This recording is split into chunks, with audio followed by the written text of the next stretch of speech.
Today is October 16th, 2024.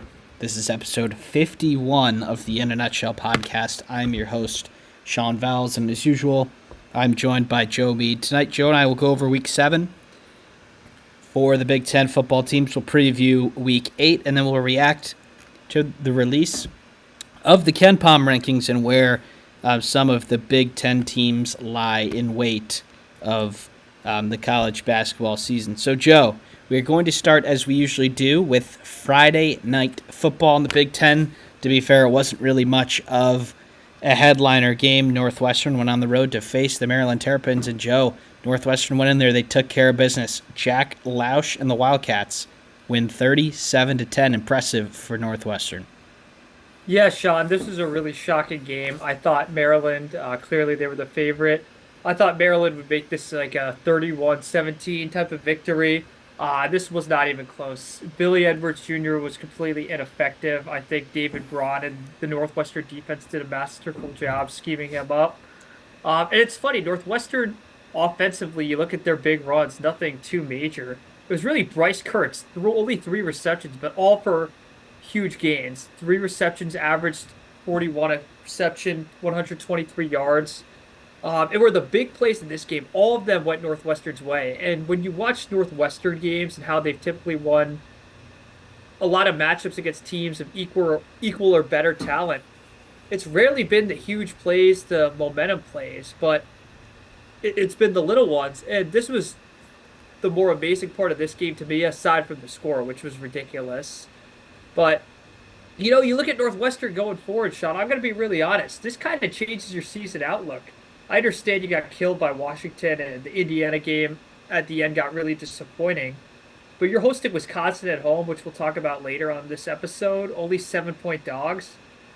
Maybe the comeback Cats aren't a thing of the past after all. Maybe last year's run of success, that shocking 8-5 season, maybe that could be continued into this year. We did not think that after the 2 straight losses and the rather unimpressive non-conference slate they had, but perhaps this is the sign of a team putting it together. And sadly for Maryland, on the other hand, there's not much you could take away. I'm still shocked the defense is where it is at Maryland. I think the offense is going to click at some point, considering who the head coach is and with the great offensive staff they have in there. But Sean, it's hard to believe how quickly the season got out of control for Maryland, really. You had the disappointing loss to Michigan State. I thought they played really well in the Indiana game, winning the turnover battle, for gosh sake, and still losing, and then getting blown out at home after a bye week. I don't really know where Maryland goes from here. They have an opportunity to bounce back against another sluggish team in USC, but if things don't get better soon here, I think Mike Locksley unexpectedly could be on the hot seat, which I find pretty surprising. Not that he was the safest seat in the conference, but definitely not one I would have put up in terms of the hot seat toward the end of the season, had you asked me in August. Hey, Joe, it just doesn't seem like Maryland is really getting the results out of what they probably think they deserve. Now, they did have the ball down 7 in the fourth quarter here, and they ultimately fumbled the ball, and Northwestern scooped it and scored it, and then they kept scoring. So this margin looks ugly, but it was a little bit closer than that. And they played all right at Indiana. They just couldn't get any stops. And then they let a really young Aiden Childs kind of torch them earlier in the year. So those are their 3 losses, and unfortunately they might be a little bit lower in the standings in the Big Ten than what they probably thought. Now, they weren't, knocking on the door of the college football playoff or anything, but certainly expectations are not being met down there in College Park. And Northwestern, good for them. They make the quarterback change, and Lausch looks pretty good against Indiana, and then he shows out last Friday night. So, Joe, we'll turn the page to Saturday, big noon kickoff. Last week was at Kinnick Stadium in Iowa City as the Hawkeyes took down Washington 40-16. They bounced back from a tough loss at Ohio State where they really never had a chance. But, Joe, the Hawkeyes put up 40 points. Caleb Johnson gets back on track after a tough game out. And you have to say, Iowa's offense definitely has taken a step up this year. Without a doubt, Sean. And I think this was a game a lot of people expected Iowa to win, more so in a close, maybe like a 3 to 10 point spread. Definitely not a 40-16 final. I think when you have Iowa at 40, you would expect them to play like an FCS or a low level MAC team. But this was not the case. Washington was probably one of the more excited teams in the country after they upset Michigan. But from the beginning, even though Washington they tied it up early and they started to fight back, um, this game felt over at halftime. It was 20-10 Iowa from there. They really never looked back. Washington offensively could never get in a groove. I know they were mixing Desmond Williams Jr. into there. I thought he played a lot better than Will Rogers, albeit the game was a little out of hand. And clearly, you could tell Iowa did a masterful job, and Phil Parker, per usual, prepping for Will Rogers. And what it came down to, Sean, is unlike last week, Washington lost the turnover battle decisively. Will Rogers had that pick, that lost fumble. And Cade McNamara, I know the 8 for 14 is probably what people are more familiar with Cade towards September 2021 at Michigan, where he was legitimately only a game manager, did nothing net positive to the Wolverine offense in that early stage of the season. This was vintage Cade in that regard. 8 for 14. Did throw 2 TD passes, but I think he made some really nice throws. I think Caleb Johnson, they just let him ride. And I do want to highlight this. They had long receptions, 33 yards, 27 yards, 22, and a 18-yard reception to Caleb Johnson. Cade's not just throwing dink and dunks, luckily. I think they are showing they have some semblance of an aerial attack, something last year that they did not even have the idea of having, to Yeah, for lack of a explosive better plays phrase. goes a long way. Yeah. And ultimately, Sean, if Iowa could keep improving offensively like this and the defense keeps doing their thing, which is winning turnover battles, this was probably the most important game of the year for Iowa, which sounds silly considering they played the Cyhawk and they just played the number 4 team in the country, Ohio State, a week earlier. Look at the remaining schedule. They're probably going to be favored in all of the rest of their games. So, Sean, we've talked about this at length about Iowa's schedule. I thought this was a game where if they lost, their season could have gone off the rails. Certainly their Big Ten title bid, but right on track. And I think my message to Hawkeye Nation is to continue to stay that way. And quickly on Washington, I really think this game time did not help out at all. We talked about it so much last week, Sean, and it's going to be talked about more on this cast. A 9 a.m. start time for the Huskies in Iowa City, 11 a.m. local kick, by the way. They just never looked ready to go. I know Jed Fish got them there Thursday. They practiced in Washington, I believe, at early in the morning. Then they took the flight. I don't think that was their preparation was a problem, but you could tell it's just the greater trend that we've seen so far in year one of this new era of football.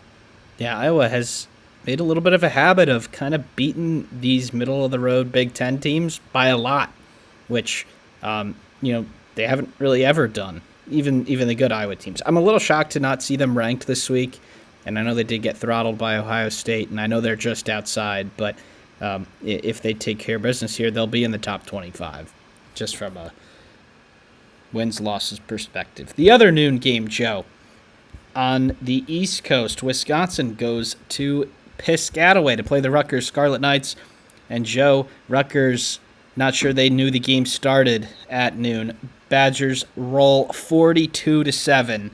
The first time that the Badgers offense really looked good since they lost their quarterback all year. And while we did think a running back would be the star of the game, we did not think it would be Tawee Walker. Almost 200 yards and 3 touchdowns for the Badgers. This was definitely the most shocking result that I saw this weekend. Sean, Braden Locke looked really comfortable. I thought after Ches Malusi stepped away from the team a few weeks ago that Wisconsin's running game would take a significant decrease. Tawee Walker, what I've seen so far just in this game, that kid could be onto something special. I know he's a senior, so this kind of wraps up. I do believe he has one more year of eligibility. I'll have to read into that a little more. But offensively for Wisconsin, this is kind of what the Longo offense was always supposed to look like. I understand the balance. The balance is in a normal part of air raid offense. Typically, it's overwhelmingly in the favor of the passing yards, but this is the perfect balance for what Wisconsin is in this new Luke Fickell era. 240 yards in the air for Braden Locke, only one pick. I thought he had a really fantastic game, 309 yards rushing, and long receptions, a 47-yard reception to Vinny Anthony. I thought Braden Locke against the Greg Schiano defense, he picked them apart as if it was a MAC team. And on the other hand, Rutgers, you can't help but feel massively disappointed. I know Athan Kaliakmanis, I praised him a lot on this show. I think this was one of his worst games, whether it was at Rutgers or Minnesota. 12 of 32, a pick. Never really looked comfortable back there. I think that had a lot to do with Wisconsin, Rutgers' offensive line kind of taking the day off too, and never really establishing the run game. So all the pressures on Athan, and Wisconsin made sure to make his day a very long one. So looking forward for both these teams, Sean. Wisconsin, I kind of view in the same vein as Northwestern, which is going to make this preview coming up really interesting. The teams do play, I believe, at just checking. Yeah, they play at the high school stadium, which I think is going to be really interesting as Wisconsin fans. There's no shortage of them in the Chicago area. I promise you that after living there a summer. So, uh, I think that's a really fascinating storyline. I think going ahead, Rutgers also is in a somewhat interesting position playing a UCLA team that's looked better of late. They are only 4.5 point favorites going into that game, which, you know, says something. I think Rutgers, my message to them is you can't let your season go off the rails here. Rutgers has been here before with not high expectations, but probably altered expectations, I'd call it, after they've started 3-0 and 4-0, and especially in 2021. I think they just got to stay the course. Clearly, they're not going to make the playoff, but getting to 7 or 8 wins in the regular season is going to be no small victory for this program. So I think they just got to continue on that path. And Wisconsin, obviously, do not let up. Yeah, the 12 of 32 stat line for Kaliakmanis is rough, and a lot of that was chasing the game for sure because you're down by multiple scores. But certainly his play has been a little worse than I think anybody really thought, and Wisconsin pounced on it. I mean, talk about a team that took their shots early. They're starting to find their way in this season. Same with Northwestern. Up next, Joe, we go out to the West Coast. Penn State goes on the road, and they take it against USC in overtime, 33-30. The Trojans were ahead for most of this one. It went back and forth a little bit, but Trojans take the lead with under 6 minutes to go with a touchdown. They're unable to stop Drew Aller and Nick Singleton. And then when it gets to overtime, Penn State gets the job done with a field goal, Joe. More of the same for USC as Penn State. They finally won a big game.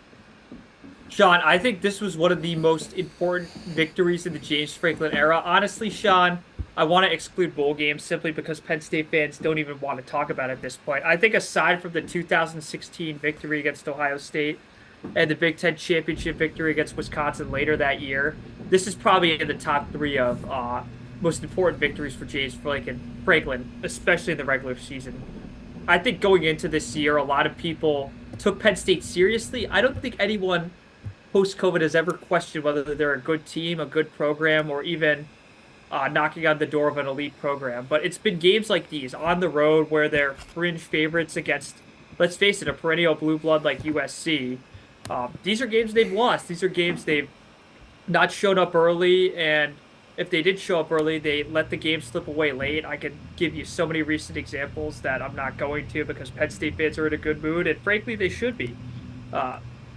Going into the year, also, I think of the top eight commits in Pennsylvania, all 8 of them were committed to different schools, chiefly Ohio State and Michigan. This was a not program-altering game, but in terms of a season, this shifted it, Sean. And now after an Ohio State loss, Penn State's looking like in the driver's seat to be in Indianapolis. I want to highlight Tyler Warren, 17 receptions, 224 yards. I kind of find it both spectacular for Andy Koldolnicki and horrifying for DeAnton Lynn how Tyler Warren had the first half he had and then had an even better second half. I find that pretty terrific. I mean, if tight ends saw that and didn't want to play at Penn State, even as a Michigan fan who has Andrew Olesh from the state of Pennsylvania committed to Michigan, seeing that kind of worries me because he'll probably be like, man, Penn State loves throwing to these tight ends. And when you have one like Tyler Warren, I mean, what more could you say? So Penn State falling behind early, I think a lot of people started writing their eulogy, which I was one of them, quite frankly. I thought they would lose this game. But the way they fought back, the way they capitalized off USC's conservative play calling, the adventurous play calling, I mean, lining Tyler Warren up, shuffling pre-snap, all of that was really good stuff from Penn State. And then at the end, this is where Penn State's crumbled in the past. They completely lived up to the moment. They didn't let USC move a yard in overtime, had them miss the field goal. And then from there, I think everyone in the Coliseum knew that this game was over. So Penn State 6-0, number 3 team in the country. I still think that Ohio State game is a really big game. I think they've made significant progress as a program already. That game, though, and we'll talk about it more closer to that week, is going to be the real benchmark test that everyone in Happy Valley is going to want to see them pass. But for now, Penn State bye week, got 2 really challenging games upcoming at Wisconsin and versus Ohio State. At Wisconsin in a night game, I might add, on Halloween weekend. So a lot to be proud of, but certainly a lot to prepare for as well. Now, in terms of Penn State, Joe, we talked about it a little bit before the game. Their college football playoff hopes could not be higher than they are right now. We talked about them needing this victory, and they do host Ohio State, and it would be great for them to win it, but they're in a position where they can make the playoff without that game. And, a loss there would likely mean they're not playing in Indianapolis. But, if they do win that game, they're very likely to go to Indianapolis, then they can get themselves automatically in. But things are looking pretty good for Penn State. Now, Joe, I do want to touch on USC here before we move on. We've seen this same story before. It was eerily similar to the Michigan game. You're in a good position to win it. You're going toe-to-toe against a good team, and you just come up short. Lincoln Riley's team is 3-3. We talked about them being, top 10 team in the country just a couple weeks ago, and things, unfortunately for them, have gone off the rails. And now, Joe, we'll talk about their next game, but if they don't win their next game, things could get ugly down there in Los Angeles. Yeah, Sean, it's really shocking. I think now 600 people, at least on YouTube. I can't imagine the clowning I'm getting on TikTok right now from my clip 3 weeks ago about how USC was in a really good position to still make the playoff. Well, they were. Michigan. They were. And they were. That was a great take at the moment, but right now it's aging horribly. And Joel Klatt said something the other day that I want to touch on. Sure, USC is 3 snaps away from being 6-0. But at the same time, they could also be another snap away from being 2-4 against LSU, who, by the way, looks like a top 10 team after that huge win over Ole Miss. I'm not going to talk about that too much, but just for context, I think that's the most disappointing part of this season, Sean. They went toe-to-toe with LSU, outplayed them really at the end. And they could have lost, though. I would have thought that was in the second half there. That at one point that was the most likely game that they were going to lose compared to the 3 that they did. Yeah, and then going at the Big House, their first ever Big Ten game on the road, really outclassing Michigan the entire second half. But what it's come down to in these last 3 losses, Sean, the defense has been much improved. I don't want to criticize the job D'Anton Lynn's done because the defense is drastically improved. The last stop is something they've lacked. They couldn't do it against Minnesota. They couldn't do it against Michigan. And twice, Sean, they couldn't do it against Penn State. And I think Penn State's offense is really good, but to let that happen 3 times against the Penn State offense that, let's face it, Sean, they don't have that big of a deep threat. I think Drew Allar's got an arm, but their receivers haven't shown great separation. They let Tyler Warren, the one guy we highlighted last week, destroy them the entire game. And then against Michigan and Minnesota, those are not necessarily dynamic offenses consistently. And they let up game-winning TD drives to all 3. And that's just really disappointing for USC because I do think, based on the LSU game and based on all 3 of their losses, they're a quality team that could hang in there and win. And they're 3-3. They could be 5-1 or 6-0. And, that's really disappointing for them. And I do think, like you said, Sean, talking about this next game, it's massively important for both programs. And you don't want to totally rule it out in the age of the 12-team playoff. And there is a way that they could run the table and the teams that they beat could also be playing well, but, you went from, college football playoff hopeful to let's win 6 games in less than a month. and Less than 3 weeks. less not almost a half a month. But yeah, they need this one badly up against Maryland, and we'll talk about it later. All right, up next, Joe, we've got Purdue going on the road to face Luke Altmaier and Illinois. Things have not been going well for Purdue, and it started out that way. Illinois was rolling early, up 27-3 after an early field goal in the third quarter. Things are going poorly for the Boilermakers again. They're headed for a bad, big loss. But no, they come back. The Boilermakers have a lot of energy. They take the lead with 46 seconds left, but they cannot stop Dave Olano from tying the game with a 38-yarder to send it to overtime. And Illinois gets the ball first in the extra period. Pat Bryant finds the end zone. They kick the extra point.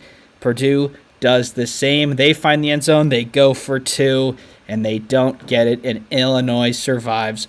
What a crazy game that nobody saw coming.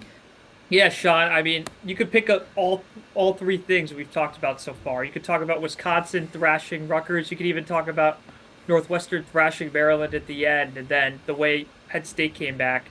This was probably the most shocking thing of the day, simply because not a lot of people paid much attention to this game. I think one of the heaviest Vegas bets was Illinois to cover like anywhere from 17.5 to 19.5 against Purdue. Because let's face it, Sean, this was a game people were going to follow on their phones that they bet probably as the tail end of a parlay.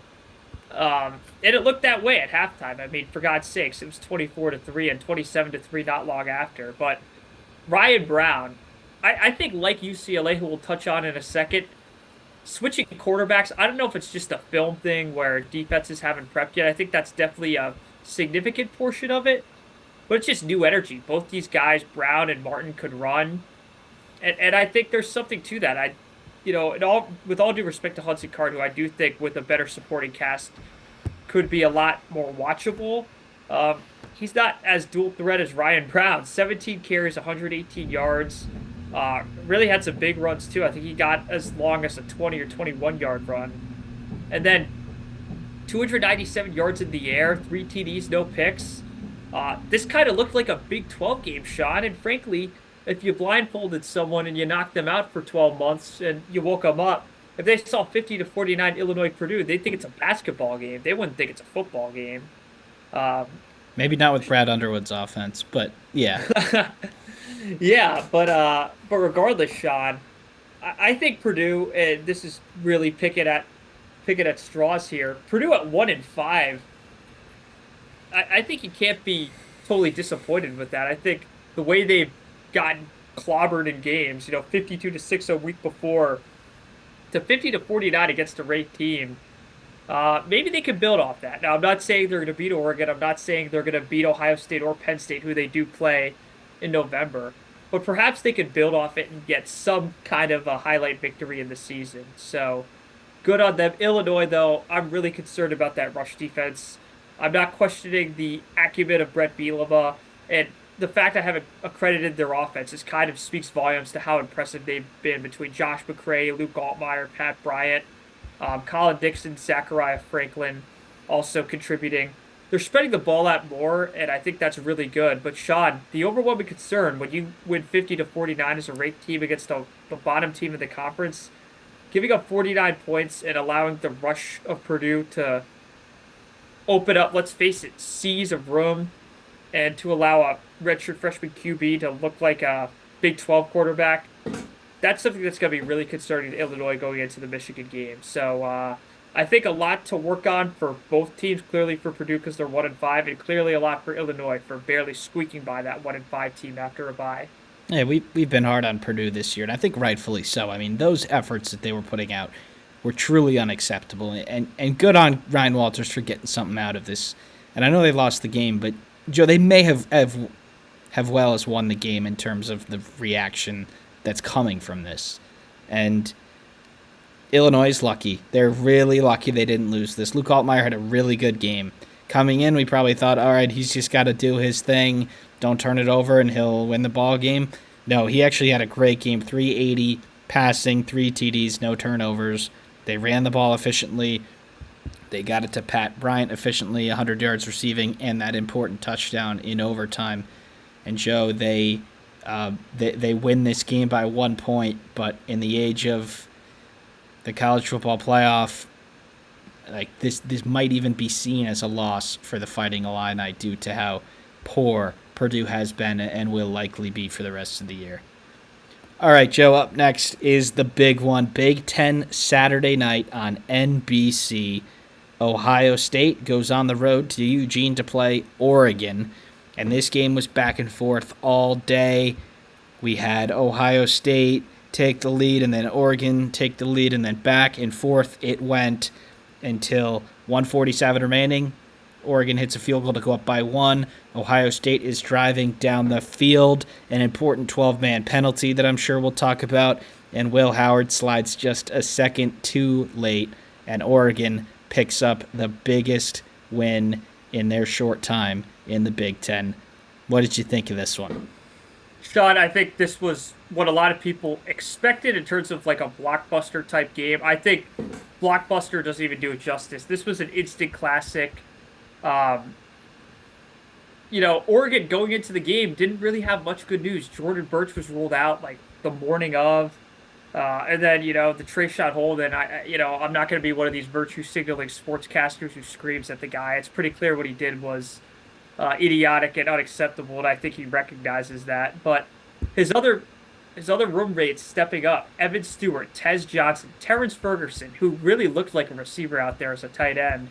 And I know a lot of people, including me, have highlighted Colston Loveland, Tyler Warren, certainly other tight ends in college football have been worthy, but Terrence Ferguson's got to be up there. He's a top 5 tight end in all of the country. And frankly, if it weren't for the performance of Tyler Warren, I think more people would be singing his praises on Big Ten Network and throughout this Big Ten country. So really good on that. I thought Oregon didn't even play that complete of a game. They missed a lot of those extra points. They had a lot of special teams gaffes. I thought the interception they had, which was not even reviewed, was unfortunate. And I think in spite of all that, they still won the game, which shows they're not only a team that has to be taken seriously in this conference. I think most people knew that coming into the year, but they're a team nationally that's going to be very challenging. And aside from Texas, you can't really point out more impressive teams than Oregon right now. So fantastic job by them. Dylan Gabriel, this was the game we all expected him to have at some point. Maybe we didn't expect him to have it directly against Ohio State, but after his pitiful performance in the first half against Michigan State with those terrible decisions, this game was fantastic. Running around, that 27-yard TD run, a potential Heisman moment. I think Ashton Jeanty is clearly in the lead right now, but if Dylan Gabriel's going to make a campaign, that's a great intro video for it. So those great throws to Stewart and Tez Johnson torched Denzel Burke on multiple occasions. And Denzel Burke, I think, is a first-round corner. I think a lot of people are going to make fun of the guy. The guy's a quality corner. He has been for the last 4 years in this conference. So beating him and then him getting, kind of memed on in pop culture is somewhat ridiculous. But, Sean, talk about Ohio State for a bit. I don't want to hog the floor. I honestly wasn't I'm not too disappointed if I'm an Ohio State fan here. I do think they're probably a better team than Oregon still. They lost by 1 point on the road on a neutral where they very easily could have had a kick to win it. And I don't think this game went all that well for them. They didn't really get anyone else involved other than their 4 stars, and now you want to get them the ball and you want to rock with them. That would be Henderson, Judkins, Smith, and Egbuka.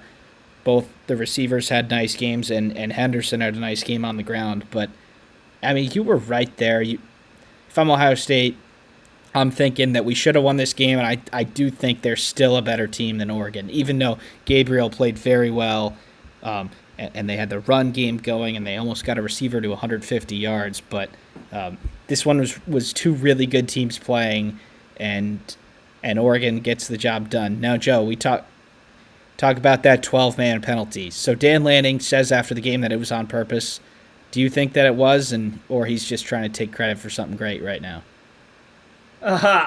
Frankly, Sean, I'm not getting too caught up in that. I'm more amazed that the NCAA immediately responded to changing that. And I'm going to be very fair. I am a Michigan fan. There's not a bone in my body that is that it feels a cushy way towards Ohio State. But I will say this: I think that is smart. Now that that's been kind of outed, I think a lot more teams were going to do that. So I think having that happen is, from an objective standpoint, the right way to go. I do want to highlight something about Ryan Day, though, and I'm not going to highlight his post-game press conference quotes because after losing a game like that, I would be just as upset.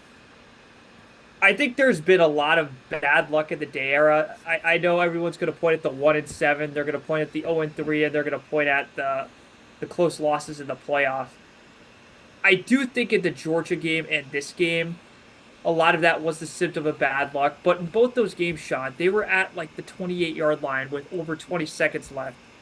And not only did they not move any more yards to make the field goal more favorable, they actually moved backwards. And I think that's where Ryan Day, it's those incremental play calls.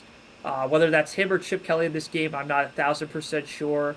But what I will say is, you can't tell me he doesn't have influence on that headset on the last three plays of the game. And I think Will Howard's mental gaffe, clearly that's on Will Howard. But I do think the coaching staff should shoulder some responsibility. It's kind of amazing how no one reminded him in the headset nor anyone coming into the game that, hey, throw this out of bounds or dart this at the sideline, because I don't think a fifth-year senior makes that mistake if he's given more counsel, which I do not think he was. So the Ryan Day era, there's one or two plays, Sean, kind of like the early Jim Harbaugh era, and I could relate to this as a Michigan fan more than most people think.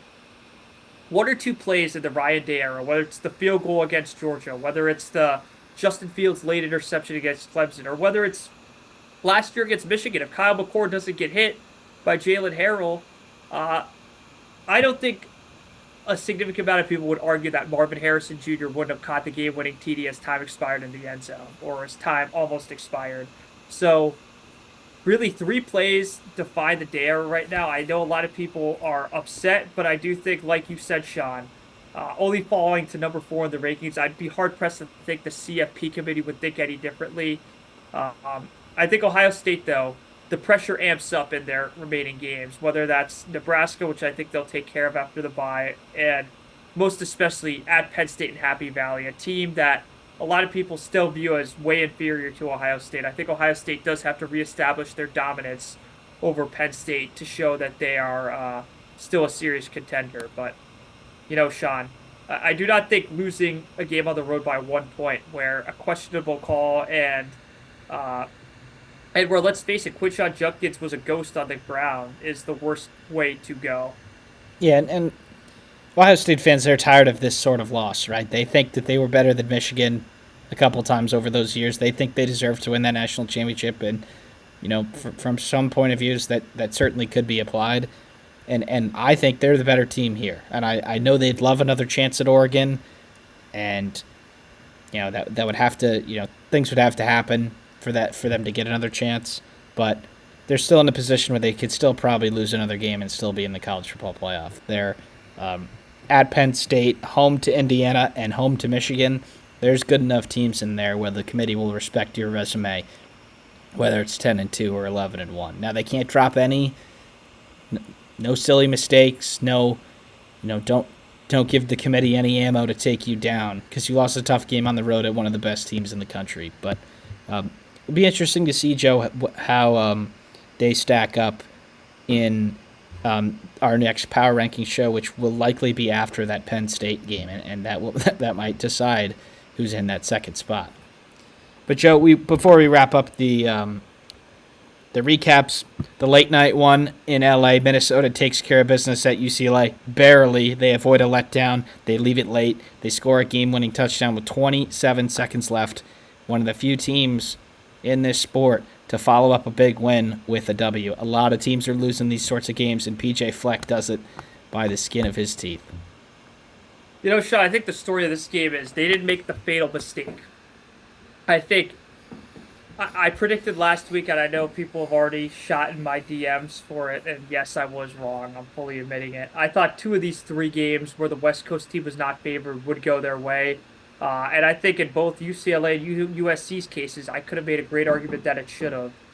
But Penn State, Minnesota didn't make the fatal error. They didn't turn the ball over, no silly fumbles. And that's really the biggest difference between the team that lost to UNC week one and the team that won this game. Both close games, and like USC, this was another close game for Minnesota. This is a team that's more comfortable in this moment. I think the fact their rushing game was pitiful, let's face it. Darius Taylor, 16 carries, 30 yards. Marcus Majorly got 3 carries. Winning the ball through the air with Daniel Jackson, finding guys like Elijah Spencer, also finding Darius Taylor a few times in the passing game, and Max Brosmer. No one should question this guy's toughness. I think that was the biggest thing PJ Fleck praised at media days, and I do think it's fully on display. And let's face it, Sean, after being 2-3, um, to run off two straight wins like this against teams that I guess you'd be excited to play against USC or UCLA, but against teams that were not favorable towards Minnesota, clearly as defined by the games, I think that speaks volumes, Sean. And I also want to credit UCLA. I think Ethan Garber's coming back in after the game Martin had the week before. I think a lot of people kind of groaned, and I do see some of the same issues reappearing, not keeping the ball. Uh, I don't think he's getting help though, Sean. His offensive line isn't doing a great job protecting him. Jalen Berger, T.J. Harden in the run game are non-existent. So UCLA, I think like Purdue, they're getting closer. But Sean, I'm struggling to find an easy win on this schedule. They are at Rutgers, they are at Nebraska, have a home game against Iowa. But I do hope for their sake they get one Big Ten win. I hope they don't delay their first inaugural win till 2025. But really good on Minnesota. Like Penn State, they kind of defied the odds of the traditional Big Ten team going out west and losing. So really good for those teams. It shows a lot of toughness. And for anyone who watched these two games, I think if you're coming away thinking that these teams are mentally soft, I think you were watching the wrong game. All right, Joe, we'll turn the page to a Week 8 preview, just in under 40 minutes, so we are going to go a little bit quicker through this because we do want to get to Kenpom also. Friday night football this week, Dylan Gabriel and his Oregon Ducks go on the road to West Lafayette to play the newly rejuvenated Purdue Boilermakers, 8 o'clock on Fox. Oregon favored by 4 touchdowns. Any chance that this is anywhere close? No, Sean, it's a 27.5, could be a 28.5 point spread when I wake up tomorrow. Ryan Brown, I think you have to take away just the run game from him, and I think in the air, Oregon is more than suited to stop that passing game. I do think Purdue's crowd could be very hyper at the beginning. I think Oregon's task as the away team and as the number 2 team in the country is to quiet that crowd real quick. I think they can do that in the air. I do not think Birch will be playing, but it really shouldn't matter if you didn't need him to beat Ohio State. God, you really shouldn't need him to beat Purdue and to beat them handily. So give me Oregon in this one. Give me Oregon in this game, and unspectacular. We'll call it 38-13. If you're Purdue, you want something to build on. You had a good performance last week. Give us something to build on this week. And if you're Oregon, don't give them anything. If you put your first 3 touchdowns in, fans are going to leave, and this is going to be an easy one. And that's how you stop a letdown, is you start off sharp. And teams haven't, other teams have. That's what Oregon has to do. Big noon kickoff on Saturday, Joe, is headed to Bloomington, Indiana. Dylan Raiola and the Cornhuskers roll into Curt Cignetti's Hoosiers, noon Eastern on Fox. The Hoosiers ranked up to 16th in the poll. They're getting a lot of praise from the media for how they've played this year. Curt Cignetti going on the Pat McAfee show. The hype has arrived in Bloomington. Can Indiana extend their perfect season?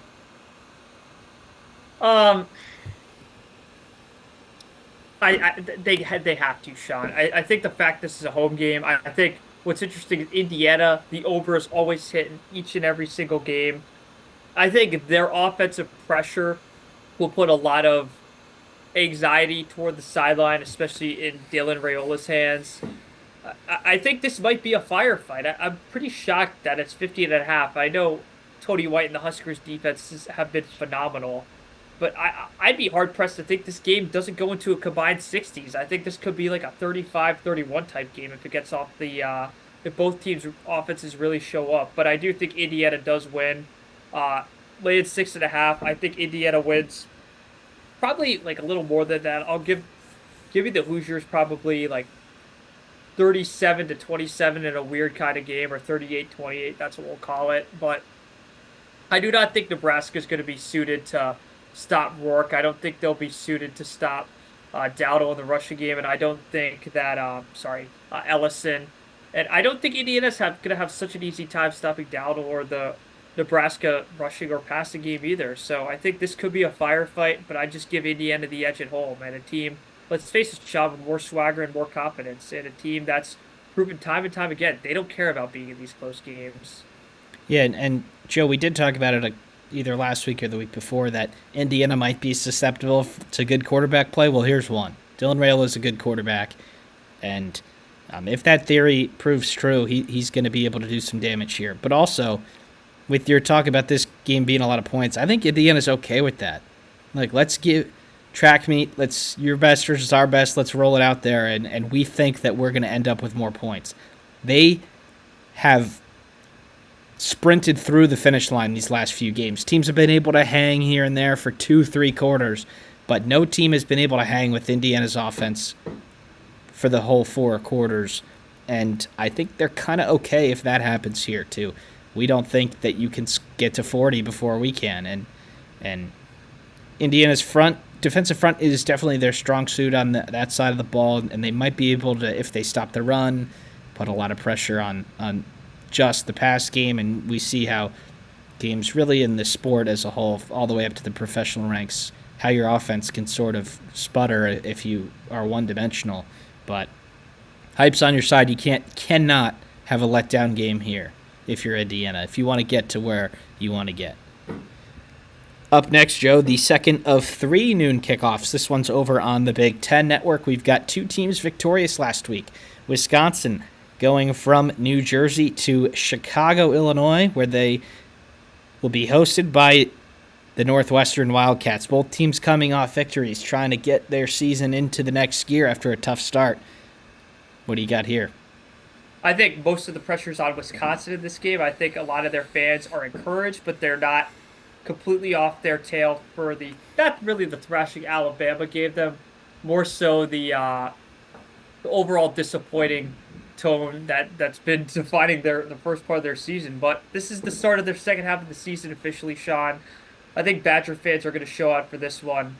And for Northwestern, you're playing with house money. I think if they win this game, they're right on track to be the one of the more shocking teams in the conference, like they were last year. So I think Wisconsin's just got to find a rhythm in the passing game. I think they got to get Braden Locke comfortable. I think running the ball with Tommy Walker, I think if that continues to work, it's going to be a really long day for Northwestern's defense. I do think Bryce Kurtz and A.J. Henning, per usual, if they're going to pull this upset, are going to need a big game. So going to rely a lot on Jack Lausch to repeat his performance. But ultimately, I think Luke Fickell and the defense figure out enough stops, and that offense, I think, is a little more versatile at this time than Northwestern. So give me Wisconsin. I do like the 41.5.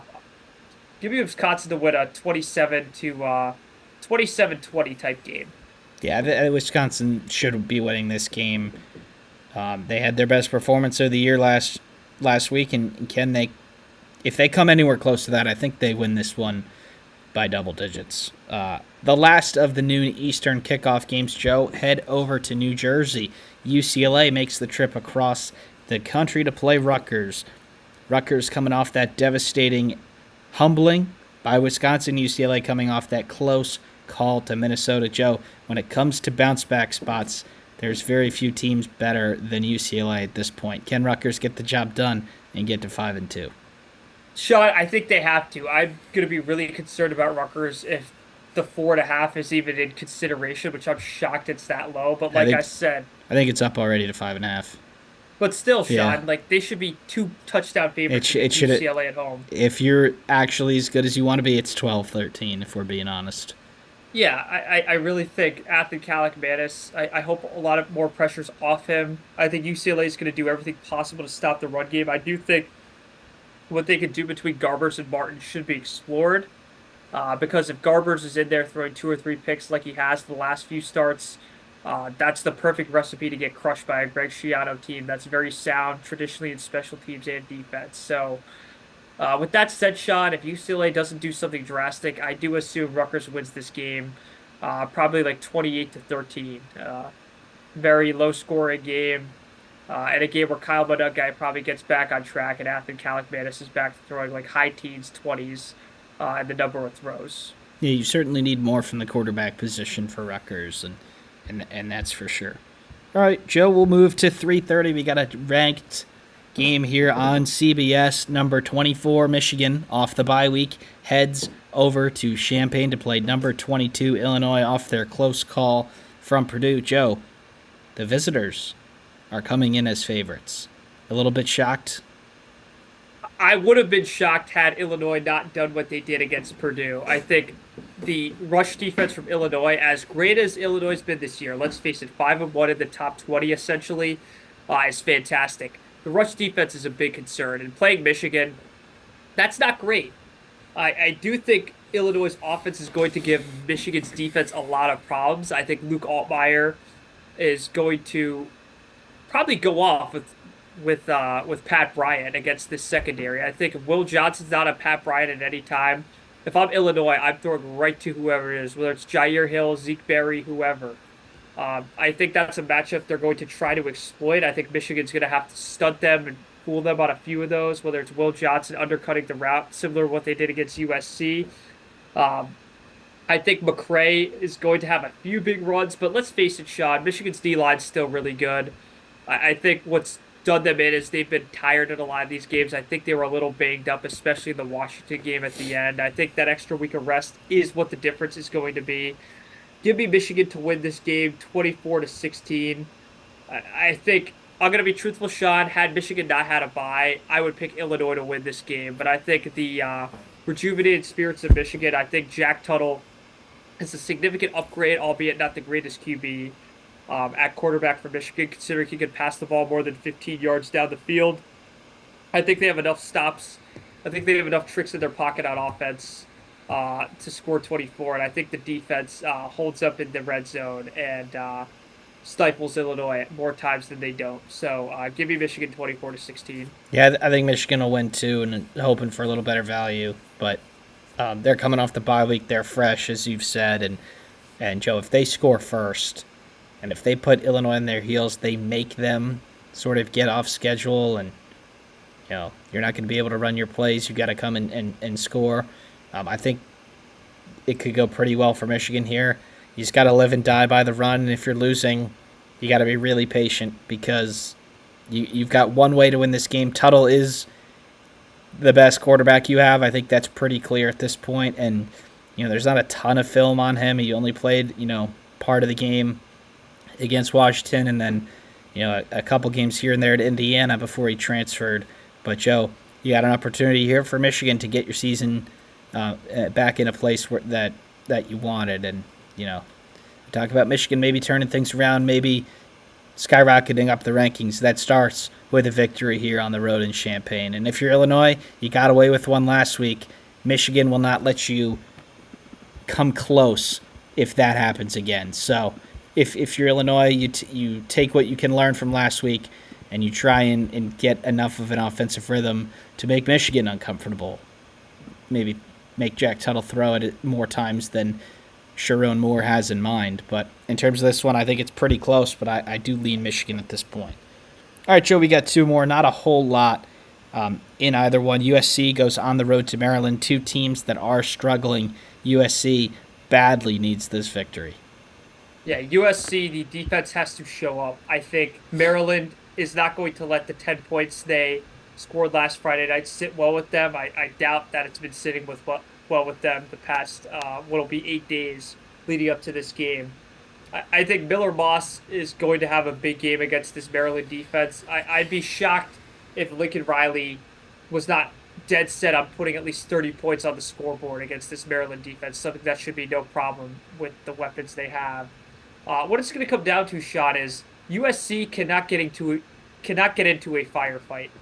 I don't think they would lose one. All I'm saying is I do not trust this defense still late in the games to get a stop. They need more than a one-score lead going to the fourth quarter, I'll tell you that much, because their defense the last three times has proven to me that they cannot make the plays. And let's face it, aside from Penn State, two of those three offenses were not great.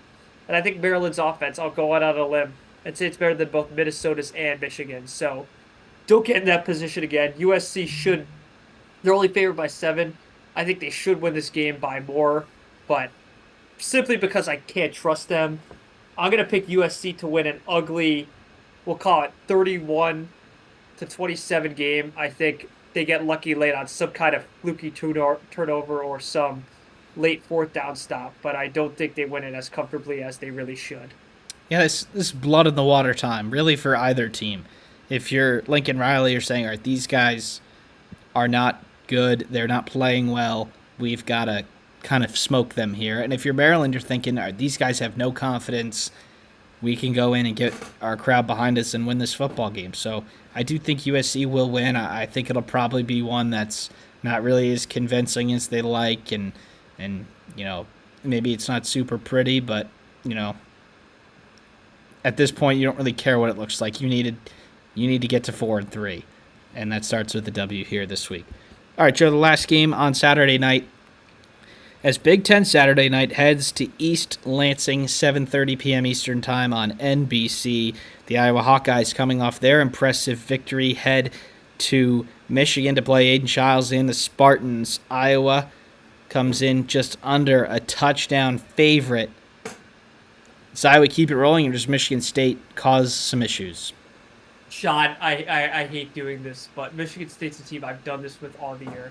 I think coming off the bye, they've emphasized a lot of ball security with Childs. I think it's great that they got a lot of this defensive line and offensive line a little healthier, probably as healthy as they'll ever be for the rest of the year. But I don't see how Phil Parker doesn't have something schemed up for a great but antsy QB like Childs. I think he's going to bait him into a few throws or bait him into a few decisions that he'll regret, whether it's a huge loss of yards or a turnover.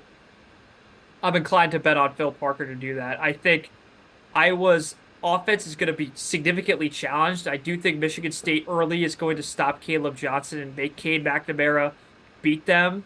I'm not going to use the Cade McNamara 3 years ago beat Michigan State in the air a lot because that's a very unfair argument. I think the only guy still in that secondary is Charles Brantley, who had the game-winning interception against Cade McNamara that fateful day, October 30th, 2021.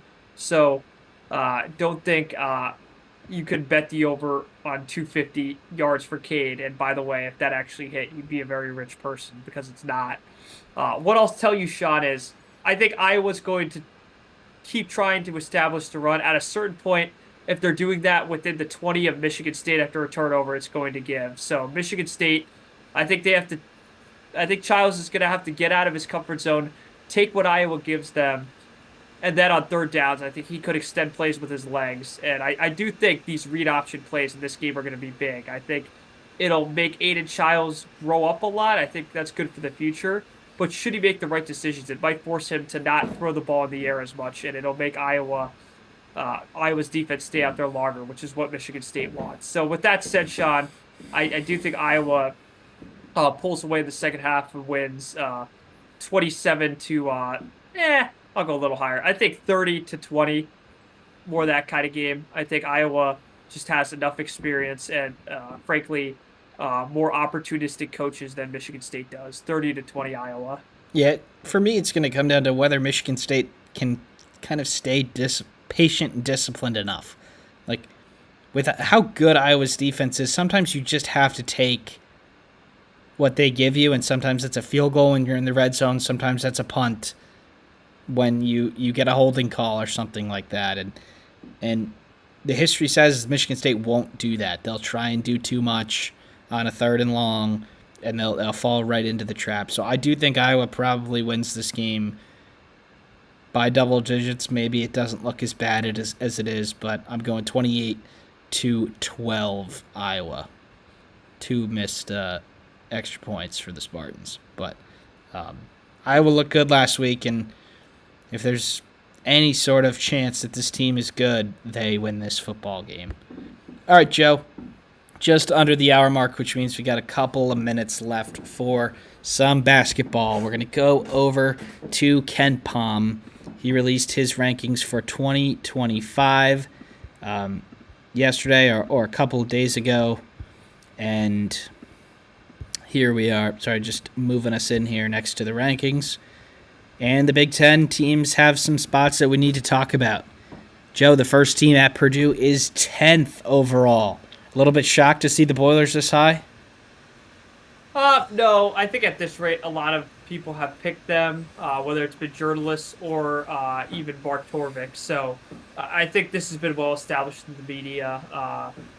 Yeah, nothing too shocking, believe it or not, to me at least. And before everybody looks at this, Kenpom himself does say, don't take his rankings to mean much until, 10, 12 games, until, the data can get set in. But he released them, so we're going to talk about it.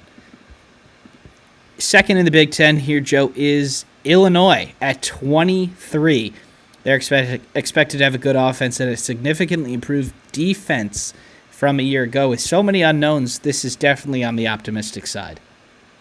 I think it has to be just sheer trust in Brad Underwood. Not that that's a terrible measure based on his performance from 2021 on. I do think it relies heavily on a few of the freshmen stepping up, particularly the Lithuanian guy, Kasparas Jakasionis. I think I'm going to pronounce that right at some point. I'm going to rely on the Big Ten to do it for me. But Kylan Boswell, Ty Rogers, I think are going to be the focal points of that offense, and I do think they're going to need some of the freshmen to contribute. But betting on that's not the worst bet, I must say. And, Joe, they really have nobody who's done anything in college basketball of note. And they have a bunch of good freshmen, good transfers, good Europeans, all that. But that's certainly a little higher than I thought they'd be. All right, and now UCLA we see in 26th, Oregon in 29th. Now we get into the mud, which is, where a lot of these Big Ten teams are ranked. You have Iowa, and then Michigan State, Michigan, Maryland, and then my Indiana Hoosiers at 39. Joe, the Hoosiers have underperformed Kenpom's preseason ranking 9 of the last 11 years, but still, this is a little bit harsh on the team that is ranked in the top 25 to start the year. Yeah, I also think it's pretty harsh considering that they're, a borderline top 30 team on Bart Torvik. I think Bart Torvik projects a lot of their scoring higher. They project Malik Renew having a huge year, probably averaging 16 a game. Expecting a little less of Miles Rice. I think he could probably average a little more than 13, 14 a game. They must not believe much in Mackenzie Mbako, Umar Ballo, some of the more not questionable, but more questionable speculative transfers. Maybe that's the better word. I think they can be really good. We just need to see it early on. And Joe, Woodson over his time has not been a metrics darling, that's for sure. Some of the losses do go kind of sideways, and the wins aren't by much, but it certainly cost him last year. But to see the offense as low as 49 is a little bit shocking, considering their offense was actually better than their defense last year. But they certainly have the players where if they don't outperform this number, that'll mean pretty bad things for Mike Woodson and the Hoosiers. We have Kevin Willard's Maryland predicted to be a top 10 defense. We have Wisconsin down there at 46th, Northwestern all the way at 50th. A little bit shocked to see the Wildcats down there outside the top 60 in offense. Yeah, Sean, I want to touch on Maryland actually real quick if you don't mind. All right. I think Big Ten Media Day 2 weeks ago, I think in basketball it's pretty meaningless, almost getting as meaningless as football. What I'll tell you, though, is I think an interesting quote was he felt his team last year was too young and too inexperienced, which I thought with what they brought back was interesting. But regardless, Sean, I don't think he was lying. I think he believes a lot more in this team. I think they're a lot more poised in his mind than the year before. So I do think that could add up and be what we're missing. And I think defensively betting against him is not a great tactic as well. And you'll see a lot of these Big Ten teams with favorable defensive rankings. You see Michigan State there in the top 20, and we go all the way down here. Nebraska at 56th. Eric Musselman's USC Trojans at 57th. With the talent that they've accumulated, you have to think that they're going to finish a little better than 57th. Yeah, Sean, I do think that's pretty low considering where they are in both rankings. Let's face it. I think another interesting tidbit is that Ohio State is, I believe they're borderline top 30 as well on Kenpom. I think the Yeah, they're combination up of there near the top. Yeah. yeah, I think they're projected like Mark Torvik, the combination of Michi, Bruce Thornton, and then one of these guys, Quez Glover, Micah Parrish, or Stewart, one of the transfers, maybe even an Aaron Bradshaw, can contribute a lot more than they did at their former respective schools, whether it was Samford, Kentucky, or Duke. So, Sean, a lot of these, a common theme is they're projecting a lot from these transfers that, and these freshmen, like in Illinois' case, that haven't done it quite yet at the collegiate level. So I think these are as speculative as you could be. I see the theory like you in a lot of these, but there's one factor in each that could derail the whole thing one way or another. And Joe, the last point that we're going to get to here is the team that is ranked 17th out of the 18 Big Ten teams on Kenpom, and that is Steve Peichel and the Rutgers Scarlet Knights. Disappointing year last time around for Rutgers, but Joe, they bring in two of the top three freshmen in the country, and despite that, they are 118th in expected offensive efficiency and 15th in defense. You expect them to be great, but man, to see them ranked 17th is certainly a shock. Yeah, Sean, they're number 19 in Mark Torvik. I think that's the biggest difference. For sure. Yeah, that's the biggest delta between websites I've seen, especially this year. So I think the difference is they project Ace Bailey and Dylan Harper to be a lot more successful scoring wise on Torvik than they do here, and probably they discount the defense a whole lot on Kenpom. I think they're going to have to rely a lot on Jeremiah Williams, Zach Martini, Tyson Acuff. I think those are going to be, aside from the two freshmen, one of those guys is going to be the third most important player, and it better be a damn good one because scoring-wise, Rutgers, like we've said, Sean, this is the never-ending theme of the Rutgers episodes we always end the year on. So I think maybe Kenpom's, quite frankly, had quite enough of it. And Joe, if Peichel can't get these guys to score, I mean, there might not be a group of 5 people on the planet that he can get to score.